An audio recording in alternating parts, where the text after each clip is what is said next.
ಹುಲಿಗೆಮ್ಮನ ಕೊಳದಲ್ಲಿರ್ತಕ್ಕಂಥ ವಿಘ್ನೇಶ, ಬ್ರಹ್ಮ, ವಿಷ್ಣು, ಶಿವ,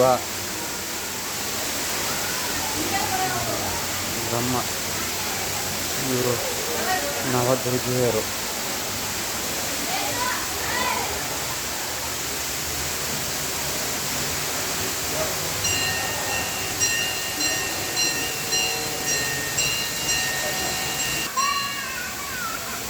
ಹುಲಿಗೆಮ್ಮನ ಕೊಳದಲ್ಲಿರ್ತಕ್ಕಂಥ ಶಿವಲಿಂಗವಿದು. ಚಾಲುಕ್ಯರ ಕಾಲದಲ್ಲಿ ನಿರ್ಮಿತವಾದಂಥ ಶಿವಲಿಂಗವಿದು. ಶಿವನ ಎದುರುಗಡೆ ಇರತಕ್ಕಂಥ ನಂದಿ.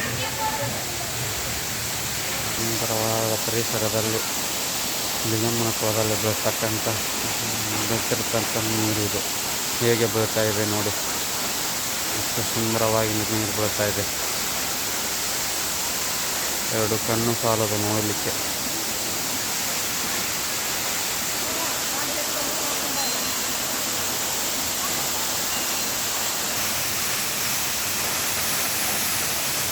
ಮೇಲ್ಗಡೆ ಬಿಡ್ತಕ್ಕಂಥ ನೀರು ಹರ್ಕೊಂಡು ಕೆಳಗಡೆ ಹೋಗ್ತಾ ಇರುತ್ತೆ. ಕೆಳಗಡೆ ಹೋಗಿ ಮುಂದ್ಗಡೆ ನದಿಯಲ್ಲಿ ಮಲಪ್ರಭಾ ನದಿಗೆ ಕೊಡುತ್ತೆ. ಇದು ಹೀಗೆ ಹರ್ಕೊಂಡು ಹೋಗ್ತಾ